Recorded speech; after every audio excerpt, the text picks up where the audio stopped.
masa anak kita kecil, bukan main kita suruh anak kita belajar pandai-pandai. Ayo, anak, belajar pandai-pandai. Nanti besar dapat kerja bagus-bagus. Tapi bila anak kita dah belajar pandai-pandai, sampai terlebih pandai, dapat straight A SPM. Bila anak kita nak sambung belajar di tempat yang bagus-bagus, kita pula tak ada duit. Macam mana tu? Jadi dalam video kali ini, saya akan kongsikan dengan anda macam mana untuk kita secure ataupun kita nak jamin duit kepada anak kita untuk mereka sambung belajar. At least RM100,000. Jom kita mulakan.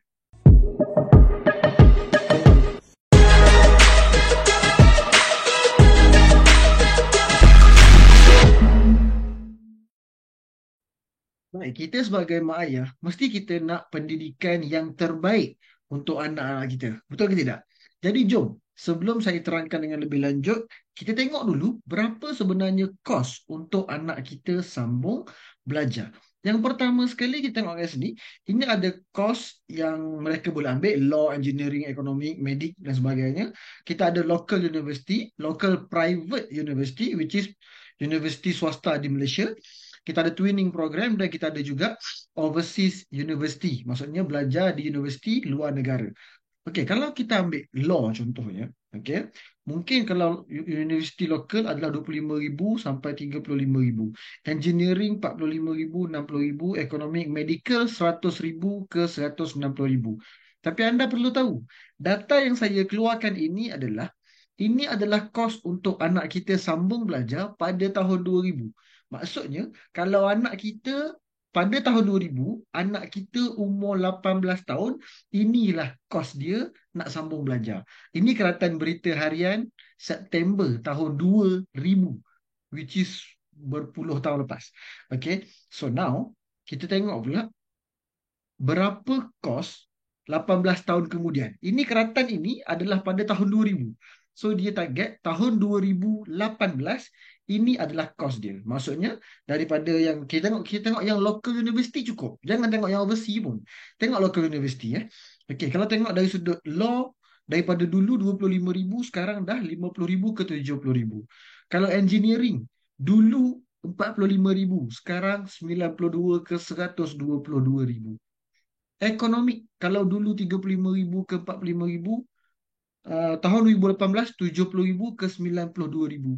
Kalau medik 100,000 dulu. Sekarang 203,000 ke 325,000. Itu pada tahun 2018. Video yang saya buat ni adalah pada tahun 2023. Bayangkan kalau anak anda tahun 2023 ni baru umur setahun. Bayangkan kalau macam tu, anda rasa berapa kos untuk anak kita sambung belajar 18 tahun akan datang? 23 tambah 18. Lebih kurang 2041. Saya congak je tu. Lebih kurang So, itu you bayangkan berapa kos untuk mereka sambung belajar masa tu nanti. Seram tak? Cuba tengok dekat medik tu, bahagian overseas university. 500,000 ke 1 juta ringgit. Itu hakikat. Kalau nak belajar medik dekat luar negara hari ini. Memang itu harga dia. RM1 juta tak lagi. Okay? So, saya nak share dengan anda benda ni. Table ni saya nak share dengan anda. Okay, baik. So, yang bawah tu adalah umur anak kita. Yang ke atas tu adalah simpanan. Okay, baik. So, katakanlah kita boleh securekan, kita nak guaranteedkan, kita nak anak kita ada at least lah RM100,000. Tadi kita cerita pasal kos medical, maaf, kos untuk belajar sambung medik dan sebagainya. Tengok balik, kalau medik belajar dekat lokal sekalipun, tahun 2018 tu RM200,000. Ramai tak mak ayah kata anak belajar rajin-rajin dan nanti besar jadi doktor, jadi lawyer, dah lah jadi engineer.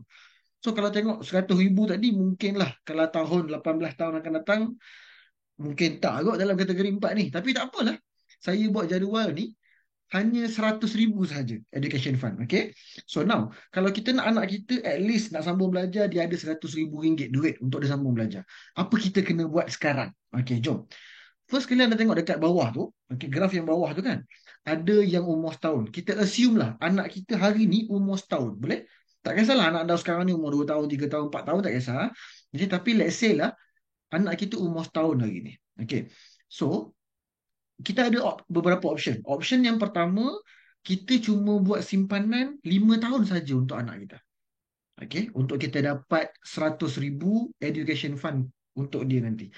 So, option pertama 5 tahun, which is anak kita umur 6 tahun dah tak perlu simpan apa-apa dah. Memang dah dijamin duit 100,000 akan dapat masa anak kita nak sambung belajar nanti. Dan option yang kedua, kita buat simpanan sampai 10 tahun.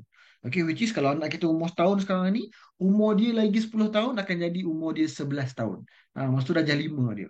Okay, so masa tu nanti kita dah tak perlu simpan lagi dah untuk dia. Automatic dah guarantee dia nak sambung belajar esok-esok, dia dah ada 100,000 ringgit. Okay, baik.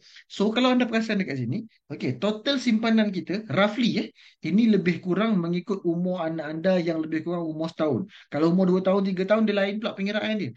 Ini pengiraan untuk anak umur setahun, total anda simpan cuma 60,000 saja. Total sepanjang 5 tahun ataupun 10 tahun. Anda boleh pilih nak option 1 ke option 2, nanti saya akan terangkan lebih detail. Okey.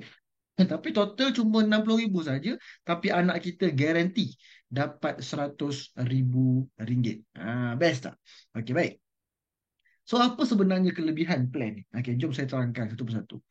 Yang pertama, ibu bapa dapat kumpul pendidikan, dapat kumpul tabung pendidikan anak-anak dalam jangka masa yang singkat. Which is, anda boleh pilih nak 5 tahun, 10 tahun. Tak ada masalah. Tak perlu nak simpan sampai di umur 18 tahun, 20 tahun. Tak payah.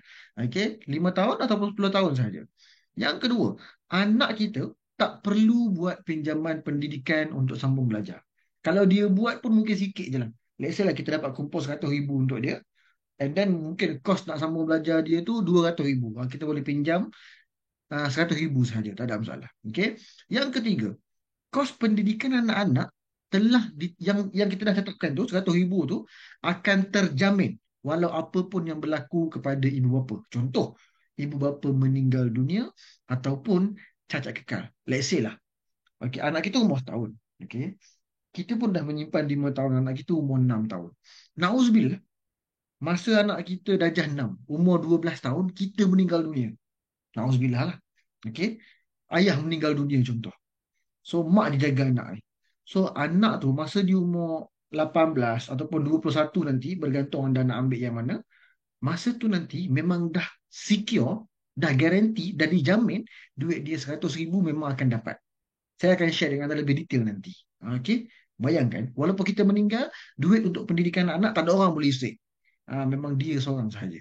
Itu kehebatan plan ni. Seterusnya, ketenangan fikiran untuk kita. Okey, anak-anak kita akan memperoleh pendidikan berkualiti tanpa halangan kewangan. Walaupun masa tu bisnes kita up and down ke apa semua, anak kita dah ada 100,000. Okey, itu kalau table 100,000, anda boleh pilih anda nak buat 100,000 ke 200,000 ke simpanan untuk anak anda, mungkin 500,000 kalau anak anak jadi doktor dan sebagainya kan. Boleh buat, tak ada masalah. Okay? Dan yang kelima, program ini ataupun plan ini diselia oleh Bank Negara Malaysia dan dilindungi oleh Perbadanan Insurans Deposit Malaysia, PIDM. Saya rasa ramai kenal PIDM ni apa. Boleh Google, tak ada masalah. Okay? So, bagaimana untuk anda bermula? Simple je. Yang pertama, anda tetapkan target berapa jumlah education fund yang anda perlukan. Contoh, anda katalah anda nak kata, saya nak buat simpanan untuk anak saya 50,000. Okey, maksudnya dia nak belajar nanti, saya ada 50,000 secure untuk dia. Ataupun anda nak 100,000 macam tadi saya buat tadi. Ataupun anda nak buat 300,000. Mungkin 500,000 kalau anda rasa saya nak anak saya sambung jadi doktor, jadi engineer. Kan? Boleh target sampai 500,000. Tak ada masalah. Okey.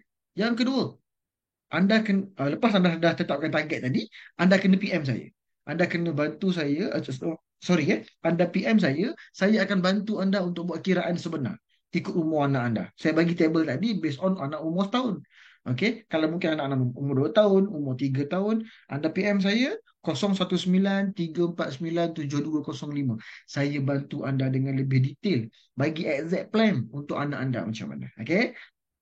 Yang ketiga, anda boleh pilih mode of payment. Anda nak buat pembayaran setahun terus, ataupun anda nak buat 2 kali setahun, half yearly, ataupun anda nak buat quarterly ataupun monthly. Saya bagi contoh macam ni lah. Contoh mode of payment, okay. Katakanlah caruman untuk anak anda tu RM60,000 untuk 5 tahun. Macam yang saya tunjuk graf tadi. Okey, kita nak RM100,000 untuk anak kita. Caruman kita RM60,000 untuk total 5 tahun. Jadi, ini bersamaan dengan RM12,000 setahun. Okey, so anda boleh nak buat payment, nak buat pembayaran ataupun orang panggil apa, anda nak buat simpanan ni RM12,000 setahun seketul. Contoh anda nak buat annually setahun, anda boleh terus simpan setahun 12,000. So tak pening kepala dah tahun tu. Sekali je 12,000. Ataupun anda nak buat 2 kali setahun, anda buat 6,000 dulu, tak ada masalah. Ataupun anda nak buat caruman ataupun simpanan ni secara quarterly, anda boleh buat 3,000 dulu. Ataupun anda nak buat bulanan, 1,000 je sebulan. Okay, daripada income anda apa semua tu, 1,000 je sebulan dah secure 100,000 untuk anak anda. The best part 5 tahun je. Tak perlu sampai anak umur 18, 20, tak payah. 5 tahun sahaja. Okay. So, jom saya bantu anda untuk customize plan pendidikan khas untuk anak anda. Okay, saya akan buat detail untuk anak anda. Apa yang anda perlu buat adalah anda boleh terus WhatsApp saya di talian 019 349 7205. Okey. Untuk 10 orang terawal yang WhatsApp saya akan bantu customize plan ini extra sikit. Which is extra tu saya akan bagi mystery gift. Bukan mystery gift lah, dia macam mystery thing yang orang yang ke-11 ke atas takkan dapat. Okay, so anytime anda tengok video ni, anda boleh terus PM saya akan bantu anda untuk customize dengan lebih tepat, lebih padat untuk anak anda. Okay, saya akan bantu anda satu persatu susunkan plan ini untuk anak anda. Jangan buang masa lagi, kontak saya segera, saya bantu anda dan anak anda sebaik mungkin. Saya jumpa anda nanti. Assalamualaikum warahmatullahi wabarakatuh.